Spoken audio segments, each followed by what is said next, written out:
Thank you very much for the kind words. There is already something said about my person, maybe to make it a little clear why I'm going to talk about Chile. It's because to make it really short, because it could be taking now 2 hours to explain all in detail what happened, but in the 5-second version of this, to go with your words, Dennis, it will be I was once invited and then was asked if I come for a semester, and from a semester I was asked if I could stay for even a little longer on the Catholic University in Santiago de Chile, and at the end it turned out to be a 10-year experience. And I was able to, I had the privilege to be named for the chair of wooden architecture in the Catholic University, and this privilege also contains to be able to be presented in different areas of Chile. And Chile is quite a big country, you probably know. And there's something missing here, huh? It's something that already catches my attention, because I think it was always a little cut here in the above area. But the first place I'm going to, it's still on the map here.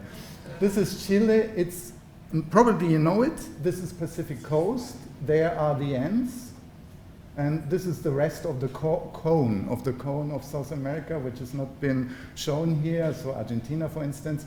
And what I want to do, or try to do in the next half hour or 20 minutes, better way, is to do a small journey, okay, to invite you for a small journey to Chile and show you some, at least at my belief, extremely interesting examples for heritage or wooden timber heritage architecture in Chile. And what I'm going to do is we are going to travel from the north, from the north to the south.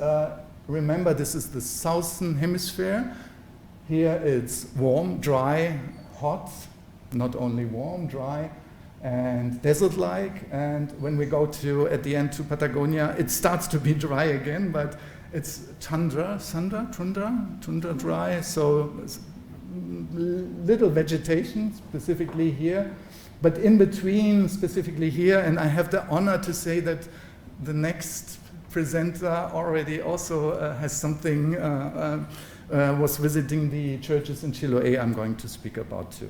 So first, it's 4,300 kilometers. No, it's not true, because the 4,300 kilometers also includes the Antarctica, or part of the Antarctica, which has been known as, belonging to Chile, so to speak. But this is around 3,000 something kilometers, but it's already something. And we have nearly all climate zones in the world, which makes it really interesting as a kind of proof for architecture, and we have all the different topographies. So we have the coastlines, and we have, specifically here in Iquique, it's very interesting, from 0 meter on the coastline up to 4,300 meters in the highlands there.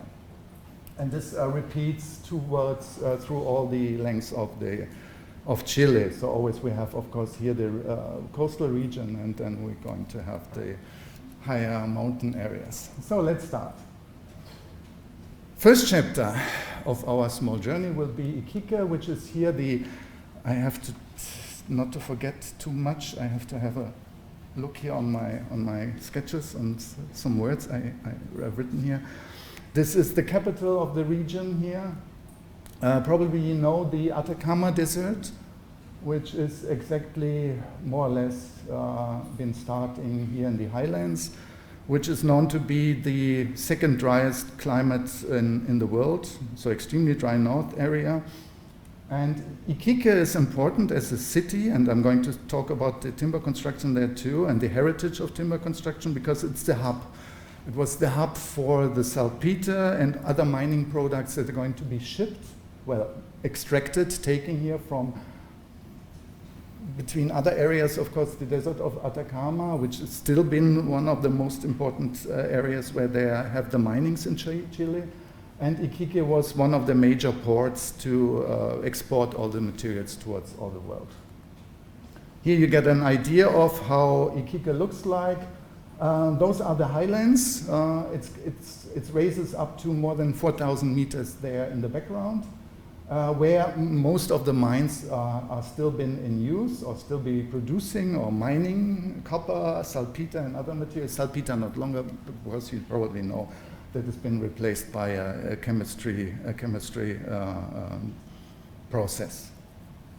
And there's Iquique. It's not a very beautiful city in reality, but there is something very, very interesting and beautiful in the core part of the city, which is this old wooden architecture, and you would never expect this to be there because, as you probably can see, there is no vegetation. It's not even a little vegetation. It's one of the driest areas in the world. For that reason, it's far away from any kind of foresting possibilities to gather some wooden products. So the first question which arises when you start here is how it comes that they do have so much tradition in wooden architecture or tradition timber architecture.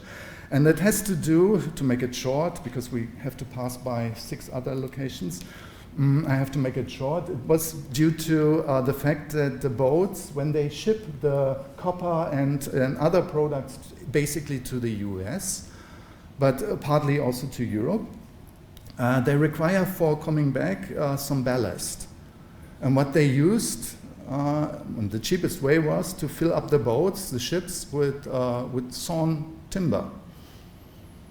They could have used some other materials, but the good thing is that they could make some business with this material too. So it's like they required this because I'm not an expert on boat technology, but they required this to be because the boat to be stable enough to withstand high sea or waves and such things. So on the way back to Iquique, where they took the copper, for instance, and saltpeter at that time, they filled the empty space in the boats with timber, basically from the US, but also from England. I come to this later. But Iquique was the farthest north port, and they basically 70% of their products were being exported to Canada and the US, whereas in the case of, I will show you later, the case study of Sewell, which is also a mining town, which is much more in the south, they basically had their clients in Europe. So it's like making more sense. Traveling time was less, of course, than to ship the products to the US then, in case of Iquique. So for that reason, they had so much timber, and it's of course not the timber of Chile, it's the timber of basically California, so pine wood, for instance. And they built up those kind of buildings. They developed a complete business, or let's say industry, to produce those kind of prefabricated elements. Most of those elements, like the columns, what you see here, are prefabricated. The basic construction you see here, you can't see because all the facades are cladded, but the basic construction is a typical 2x4 balloon and platform frame structure invented in the 1830s in Chicago. So they brought the technology by the technicians from the US, the raw material, the wood from the US, but they did something very special, and that's something that I want to show you. They invented new things. So, of course, placing a wooden building here in the high north, where there's extreme radiation, you can believe me, being not protected, at least for me with my bright skin, would be 5 minutes exposed to this kind of radiation in daytime, and I will be completely red. So for that reason, one first question is how to protect the buildings from the UV, and how to protect the inhabitants of the buildings from the overheating issue, because you have easily 30, 40 degrees all over the year. There's no really differences between summer and winter. It's like 1 or 2 degree difference. So basic principle there, they invented this kind of open roof in order to get the upper roof, the upper volume of the building completely ventilated. And as we are near to the equatorial region, the sun stands extremely high in the day. So there is no requirement to have any kind of, how you say that, cantilevering structure. It's perfect matching if the, if the shading system will be evaluated from the footprint of the building. Well, it's not completely true. You have 10, 15 degree differences, but it's basically it's like this. It works pretty fine. And they invented some other, or they modified the classical from the US. This is a Palladian-based Georgian architecture from the style. But the cladding for here, in this case, for instance, consists in relatively thick wooden elements. So it's not the typical thin cladding or metal cladding that they use in some other places, in order to give the building a little of thermal responsiveness, meaning that it's been able, the energy on the daytime to be accumulated, stored in the thermal inertia of this material, able to store some of the energy and release it in the nighttime, where it gets extremely cold. Not basically in Iquique, but in the highlands particularly. So anyway, we have very hot days, but also we have cool, fresh, cold nights, and for that reason they modified a little this construction. There you see it. There are really a lot of those examples of this kind of flying roof, which is really something I never saw in some other places. Maybe you probably know it from somewhere else in the world, but I never saw it in some other places, even in Chile. So this is very, very unique for Iquique.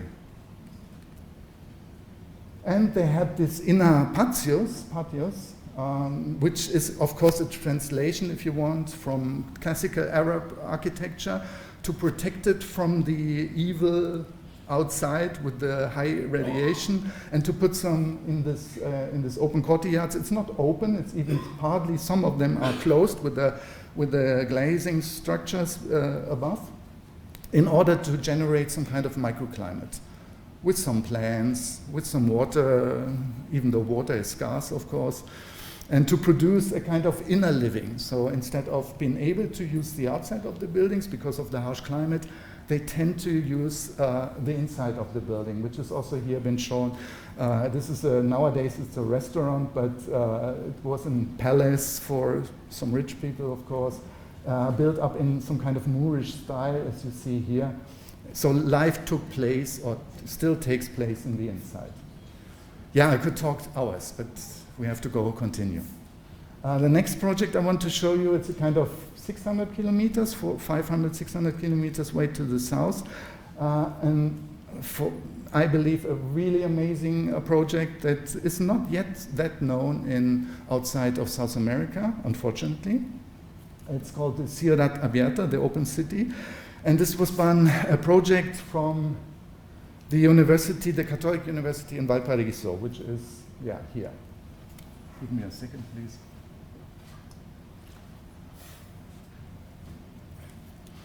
This was a project from the 1970s.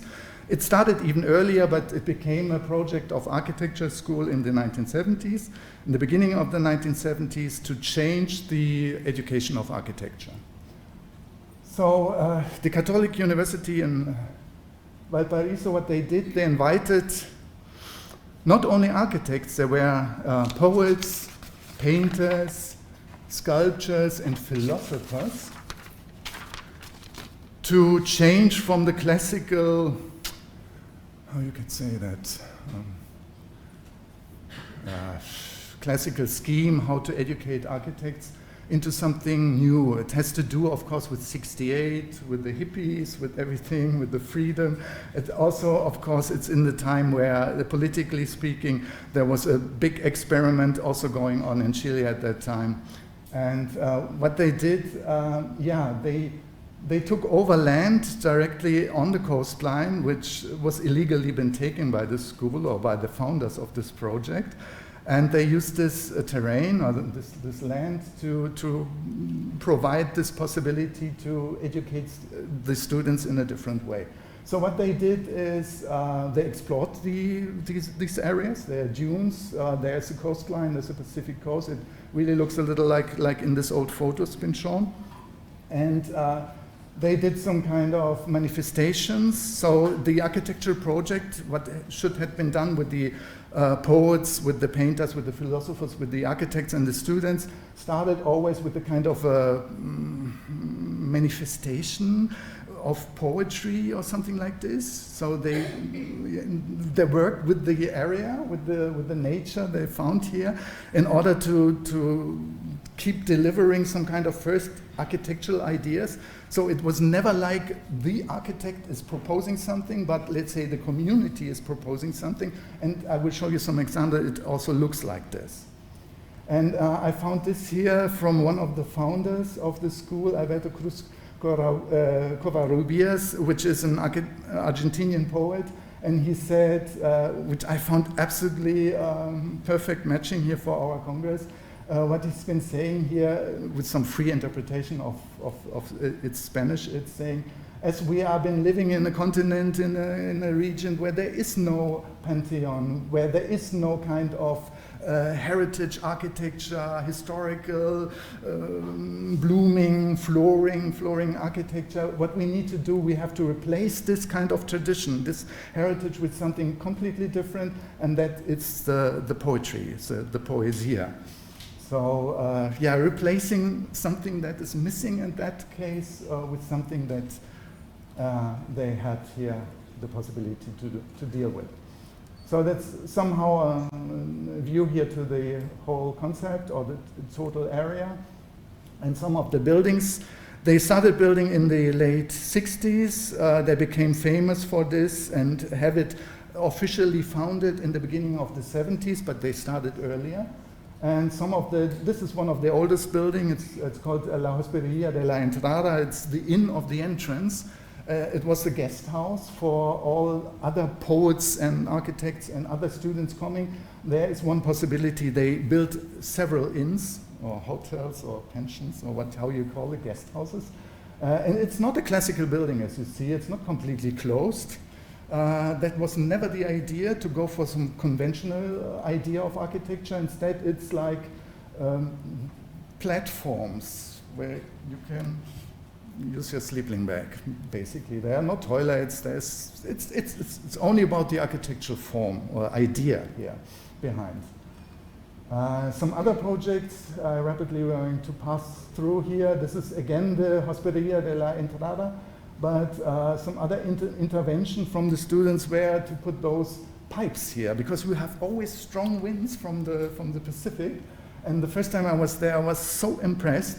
It sounded like an organ, because they're somehow shifted towards the Pacific Ocean and the prevailing wind direction. And they really started, when I was there at least, I was several times there. There were some days where they were completely quiet because there was no sufficient wind. But the very first time I was absolutely amazed, and it gives identity to this location. That was the idea of the students. So it's the building, it's the guest house. I can't imagine myself sleeping in the night when there's a storm then. But anyway, it's kind of giving attention to this building. Please go a little bit closer to the microphone. Okay, yes, okay, sorry, thank you. So this is some other objects here. It's not true, it's a different building.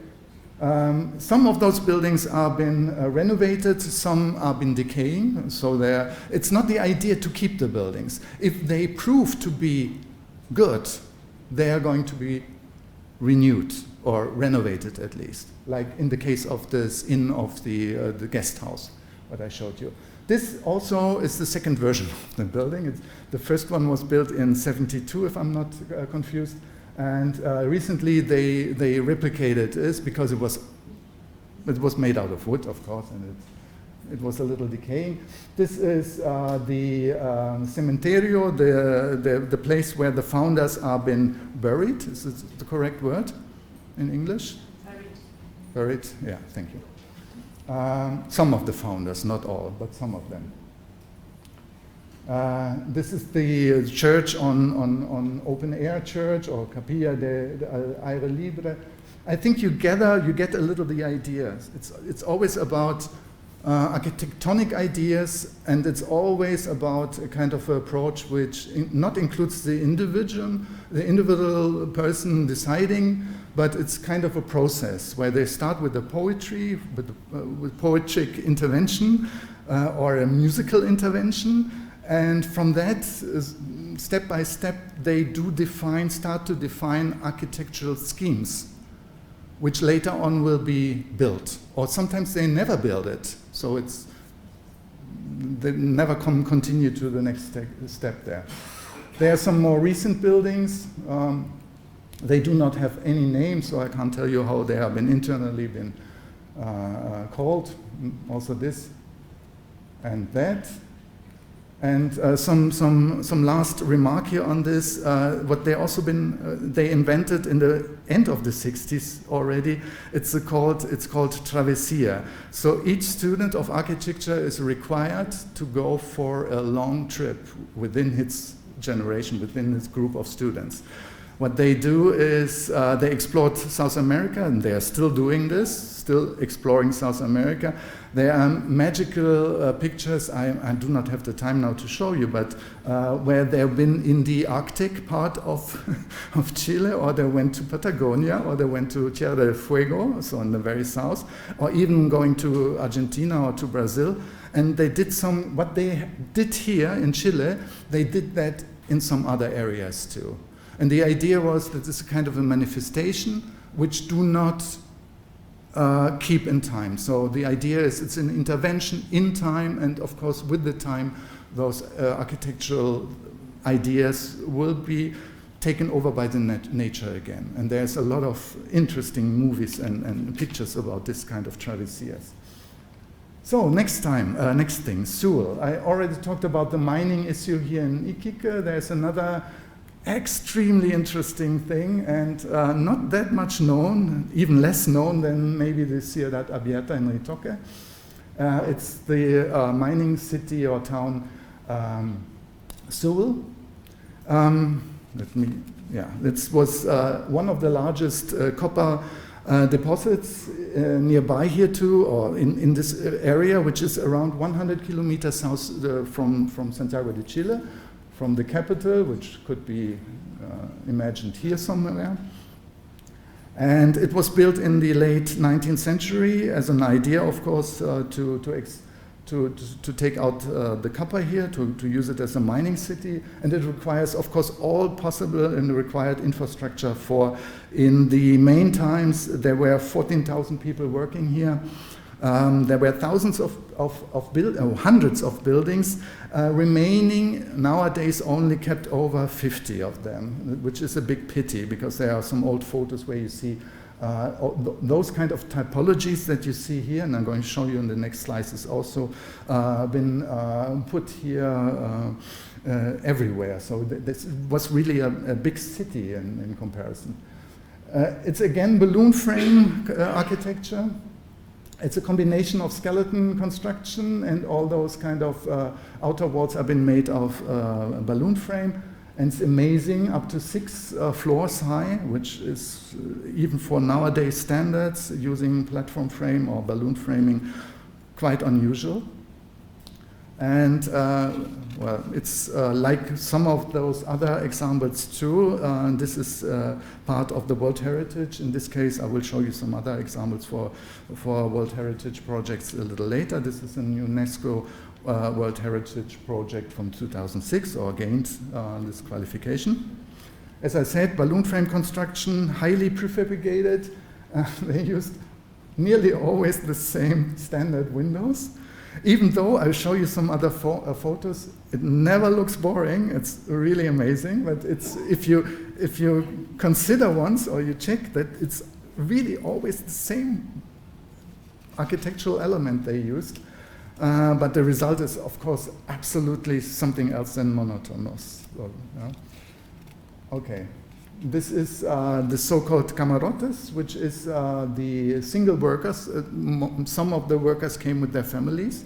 There was the infrastructure with school buildings and everything else for being able to be occupied also by or used by families. but of course many mining workers were singles, and they've been living in those camarotes. As I said, it's around 6-story high building. It's one of those leftovers. They say there were some others of those camarotes building also existing, but not longer now. Yeah. A student of mine, Natalia Spörke, she has also German relatives, or not relatives. She came from an immigration in the 19th century from Germany. Just by the way, she did a master study about these camarotes houses, and you probably can gather a little the idea. This is the classical balloon and platform framing, which came from Chicago of the 1830s. And this is combined by a skeleton, massive wooden skeleton construction, which gives here also the function for the access of the single housings here, rooms for these mining workers.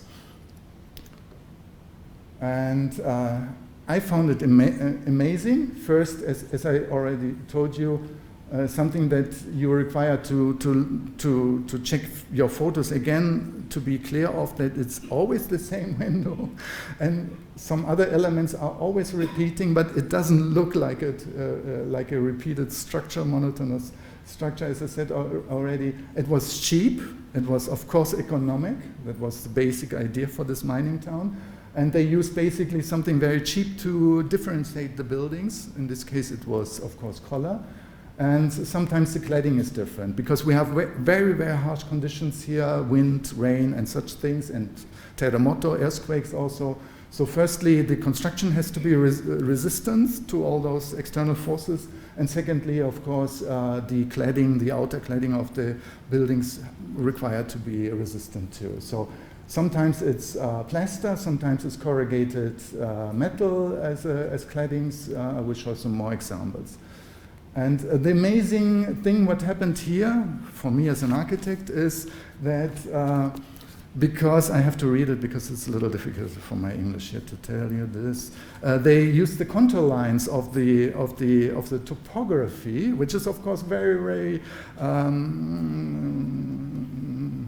help me, steep, and to define the layout, the urban layout of the city. And what happened, there is no known architect or a group of architects known for this planning, but the result, I find, is absolutely amazing. It's absolute picturesque, just because they use for economical reason, they use the topography to group the buildings. So it's not a grid like always in South America, which is the easiest and most logical way to plan a city maybe, but they use the topography lines of the contour lines of the topography to give layout to this. Okay.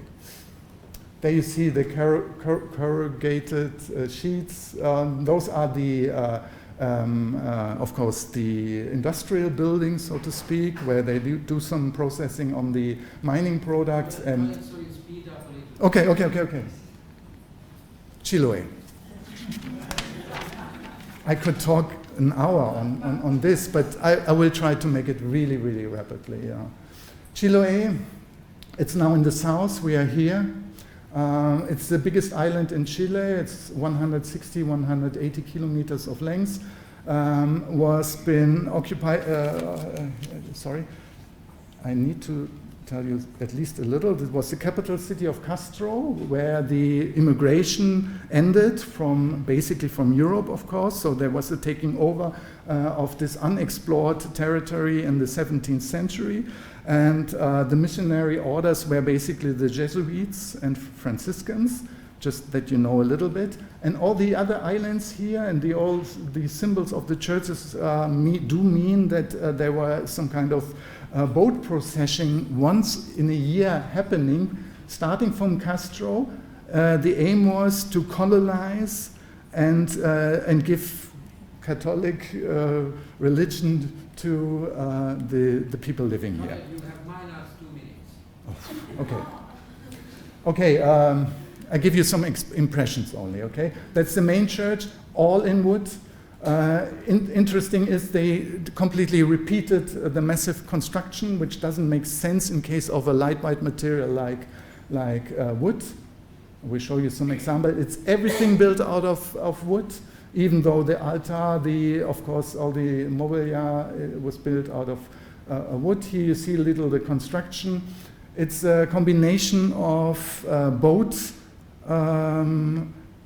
carpenters and imported carpenter technologies from southern Bavaria, they say at least.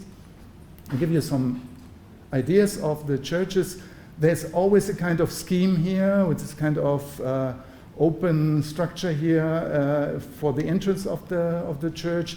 Here you see the arch construction for the inside. This octagonal shape of the tower, of the church tower, had some not only a kind of aesthetic meaning, but also it's for the strong winds and for the earthquakes. It was optimized to withstand those external forces much better. Yeah, sorry.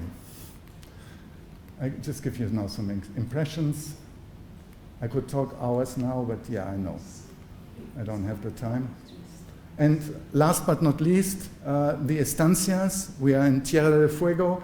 This is really the top low end of Chile. And just to tell you that this circle is closing now, we have those big farm buildings. And again, there is no forest nearby. Yeah? For some other reason, of course, we are here in the tundra-like, desert tundra-like southern end of the continent. And again, the reason why there was exhibit this kind of timber tradition was again because of the boats and the ballast or required material they required to use. Okay, I have to shorten it. Sorry, I could tell you something about this, but if I'm really so limited, yeah, sorry. Okay, thank you very much.